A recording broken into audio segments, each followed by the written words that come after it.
Hi everyone. I know it's been a little while, but sorry, been dealing with some things. But today I gonna talk about some things that I thought would be really fun to do, and to have a small haul to start it off. um, I got this candle from Walmart. Coffee and sarcasm. I love it. I love coffee, and I am sarcastic. Um, it's 14 ounces, and I wish that smell-o-vision was real, because oh my god, it smells so good. It does something to my brain. Like oh my god, like if it was like um, a bodily fragrance, um, I would get it in a heartbeat. It does smell like coffee, but when I first lit it and when I first smelt it, it smelled more like Christmas time. It's hazelnut, caramel, and vanilla. God, I love it so much. As I stumble over my words. Um, I got 5 things. That was the first one, and I'm going in order of the ones that I got before, and then the more newer ones. And I'm excited for this so much. I've been wanting it for a long time. Like at least a copy of each, and I got the Iliad and the Odyssey. So the Iliad and the Odyssey. I love it so much. I've only I wanted to first off read the translator's preface, and I've already highlighted some of it. And I normally don't highlight the whole paragraph, but I thought it was like important information, and it's about like how he um, wanted to like keep it close to the original translation, but he had to balance it out because either way it would be too little English or too little Greek. So he tried his best to balance it all out to keep it as close, but not like I said, like he says, not too little English, but not too little Greek. And I haven't finished reading. Sorry, I'm just getting a notification. Um, I haven't finished reading the translation yet, but I also want to read the introduction, and the introduction is 60 something pages, which is a lot. It's 67 pages, but I also highlighted that. And honestly, I love the feel of this. I'm not a big fan of softcover, but I like the metallic on it. And I like the images too. And I love the deckled edges. I believe that's what it's called. And I've literally only read the first page of book 1. And it's also research too. Since I'm a Hellenic, and also want to possibly write a book in the format of a Greek epic, or yeah. And I'm all perfect. And I'm also highlighting all the times that Poseidon's name comes up. So yeah, and any other interesting thing. And I think I've also highlighted some lines that involve Zeus, like the thundering god or the god of the storms or something like that. I just thought it'd be fitting, since if you don't know, I love storms and I include storms in my practice. He was here a little bit ago. Okay. Oh no, that's Poseidon.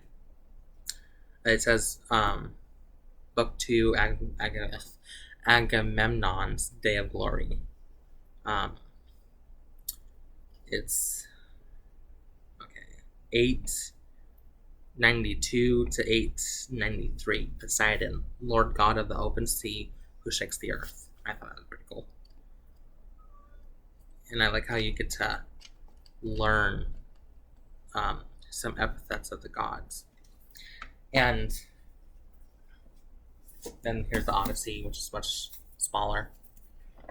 Yeah, and of course I'm going to highlight Poseidon because this is like his main.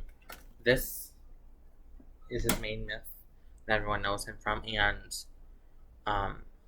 the one with Athena for battling for Athens. And then I got this, Endymion, or the State of Entropy by Kurt R. Ward. OPR, I don't know what that means. But it's beautiful artwork. It's pretty thin. It's,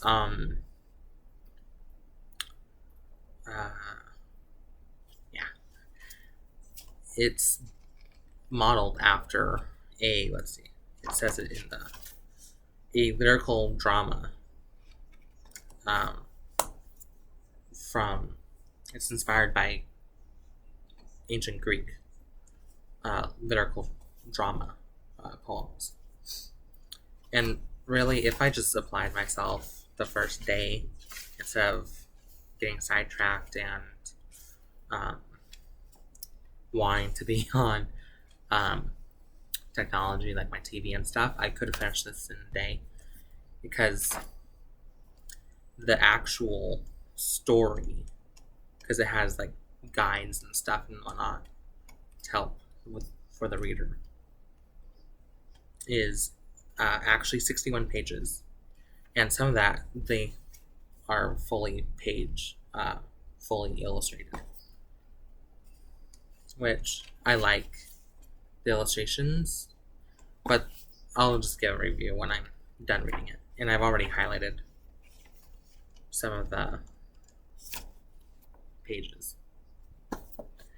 And then I got these two things Monday, which is pretty cool. I got this at one of our Goodwills here, and I've been looking for a solid metal plate like this for candle workings, to like, to like the herbs and stuff. And I was not quite, I was debating if I should get this because it says $3.49. But luckily I went up there and it wound up to be $1.74, which is pretty awesome, which is basically half off. But I was surprised because, how, I don't know if you've been to Goodwill, but they have different sale days, like 50% off for a different colored tag. And like every 2 weeks, it's 50% off the entire store. But that day, they usually announce it on the intercoms. I didn't hear anything because I was in there for like 30 minutes or so, but I didn't hear anything. And I only had $10, and I didn't want to spend that much. So I'm glad, because I could have gone to Dollar Tree to get something like this for $1.25. So $1.74 wasn't too bad. So not too much guilt. And this Disney Hocus Pocus Spellbook, a guide to spells, potions, and hexes for the aspiring Salem witch. I love Hocus Pocus, and I love the artwork and stuff. It's pretty neat style. I have some issues with this because I like how the original movie is grounded in, like, it's not too fanciful like Harry Potter, which I love. That's the reason why I got into Witchcraft, was because of Harry Potter. But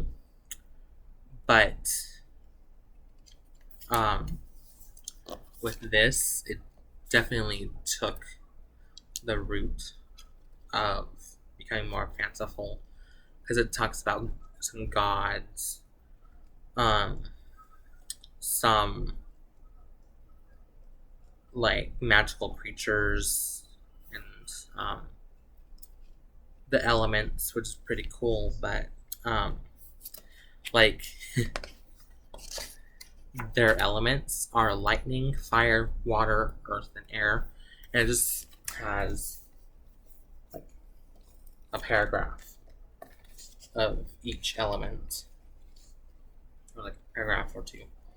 Of course, if you're here and you know me, of course I would want the water one. Maybe the lightning, because storms, like I said. But I love that guy who looks like Poseidon. And it talks about, like, it's based off like Red Witch. I don't know.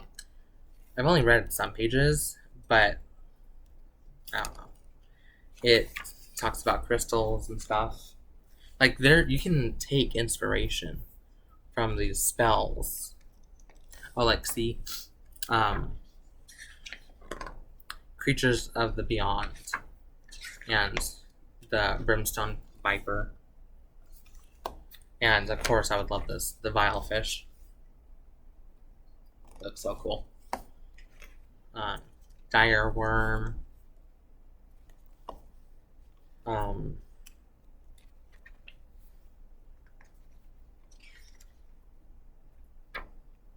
Like, there's different scepters and staffs in here. I'm trying to find where it would be at. And it basically mentions, they call it a different name, but they mention crystal grids, which is pretty cool. They're one of my favorite things to do in the craft. Where is it?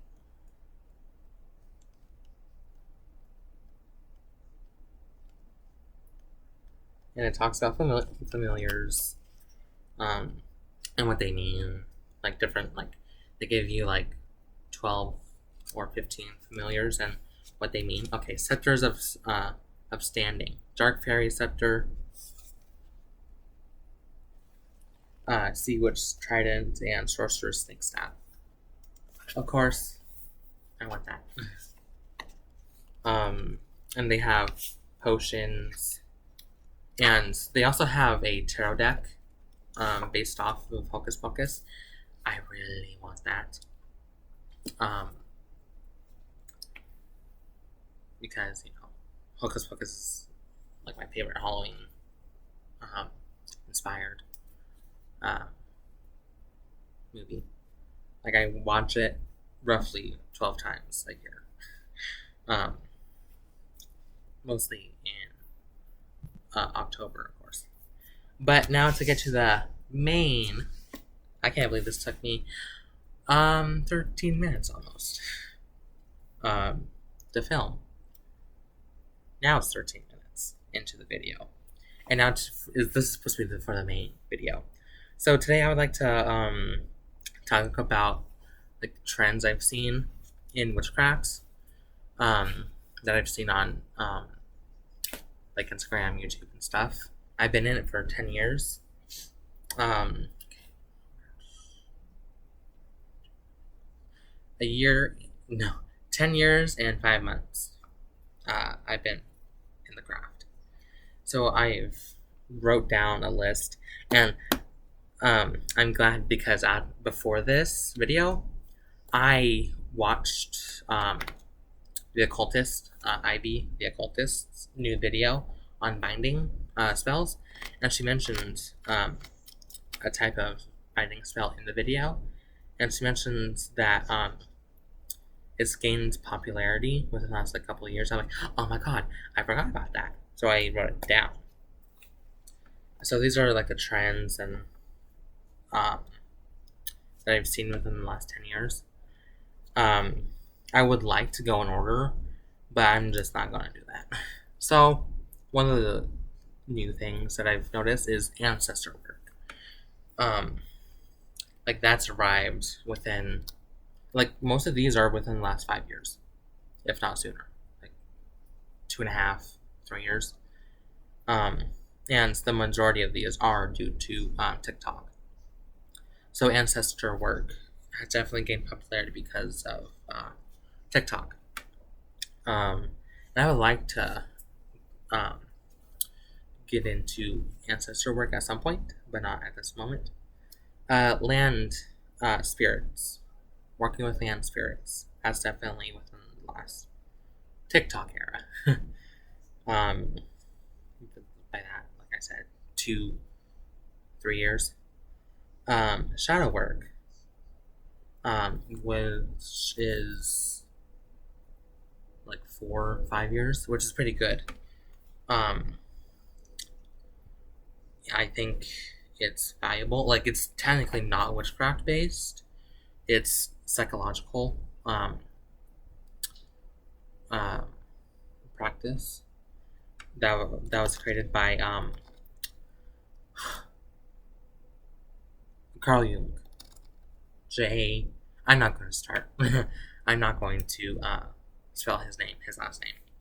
But he's basically the guy who invented shadow work, and I like that it's gained popularity in the witchcraft community because everyone needs to do shadow work in the whole world, not just witches. It's very useful. I've done some shadow work a few times. I need to do some more. Next is the Rose of Jericho. Again, that's like TikTok era.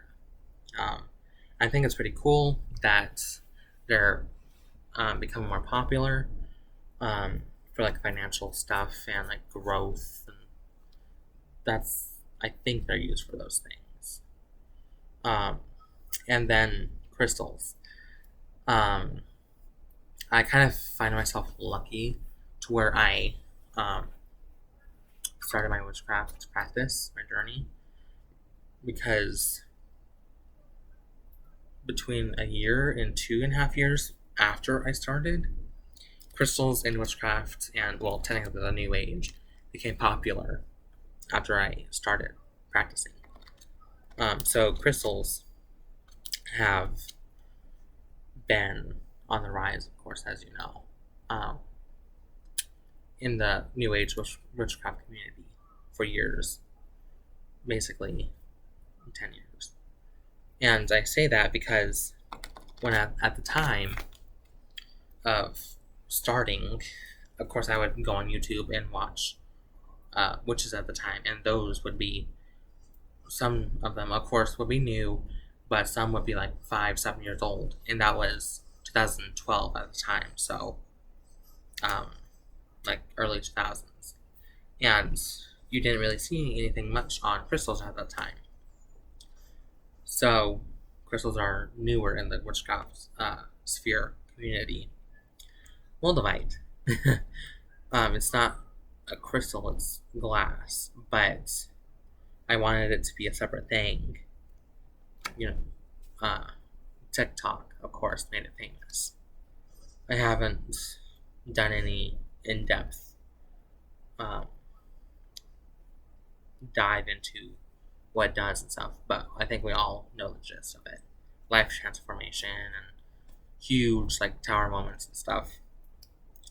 And servitors, which is surprising, because I'm interested in servitors, and I've been for 5-6 years, but I haven't created any because I've heard from some people that you need to like have a let's see how should I put this, a good mind, like focus, and that's not really great for people who have like ADHD, mental illnesses. Like, I have mental illnesses, and I don't have ADHD, but I call my brain ADHD adjacent. And I actually went to a professional who would diagnose me, and she said no, that I don't have ADHD, but I do have a lot of the like symptoms or whatever they're called, traits, I guess you would say. So I've been like on the servitors because of that. But some people say that you don't. It's like some are of like creating it yourself, the actual spirit. But some say that you're sending out a call for a specific spirit to answer and come to your aid. So I don't know. I haven't like thought of which is which, for me at least. And I think it's really cool that they've gained popularity, because I was looking into it, like I said, 5-6 years ago, and you could only find maybe 10 videos on them, like Kellyanne Maddox made one years ago. Shira 7 or something made a video, and some other people made a few videos. And it's pretty cool now. You can find servitor videos like everywhere almost. Pink Himalayan salt. That definitely gained popularity. 5-6 years ago. And of course, most of the things that you've run across of Pink Himalayan salt is the salt lamps that they make. And I had one too. I still have one, but the bulb went out. And I haven't used it. Like, I've only used it a couple of times just to light my room, but not magic-wise. And I really haven't had an experience, so I wouldn't know what to tell you. Animal bones. Using animal bones in your practice is within the TikTok era. And I think it's neat. Like, I still need to like work on that because I kind of find it a little gross. But I can see why they would be used. Like, for instance, a year and a half ago, my dad got into ponds again.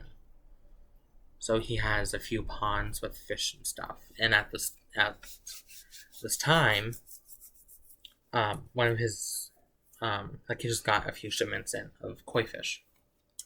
And I saw this really beautiful koi fish that was silver and blue.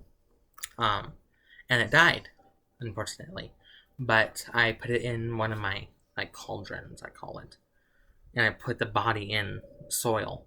And I've been too afraid to unearth it to see what's happened to it. Like, I thought it was a gorgeous fish, really pretty silver and blue. Of course, I wanted it because of the blue.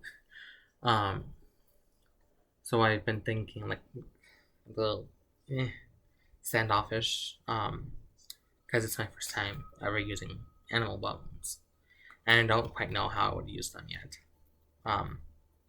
So yeah, divination before spells. Now, this has gained popularity in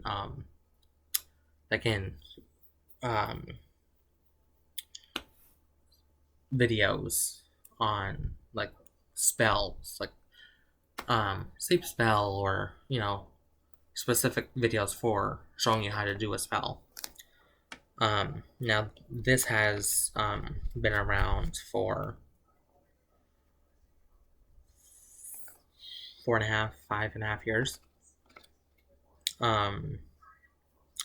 And like it's kind of new to me. Like, I didn't really start out doing divination for spell work. I see the use of them, but I'm not in the realm of that you have to do divination for every spell. Like, I sure haven't, and I've known to do divination before spells for a few years, like I said. But I don't really find them necessary. But I'm open to trying it a few times and see what is the outcome. And the last thing that Ivy helped me remember is freezer spells. So they're a form of binding spells where you do a spell and you put it in the freezer. Freeze the situation or whatnot. These definitely have gained popularity within the last few years. TikTok era. So all these are either TikTok era or pre-TikTok era, so PT. So AT and PT. After TikTok, prior TikTok, or pre-TikTok. So I haven't done a freezer spell yet. Sounds interesting. So that's my list. So ancestor work, land spirits / working with land spirits, like the Genius Loci or Genius Loci, or however you want to pronounce it. Shadow work, Rose of Jericho, Crystals, Moldavite, Servitors, Pink Himalayan Salt, Animal Bones, Divination for spells, and Freezer spells are the triumphs that I've remembered that have been gaining popularity within the last few years or so. I hope you liked it. I hope you liked the video, as I meant to say. And have a good day or evening. Talk to you later. Bye.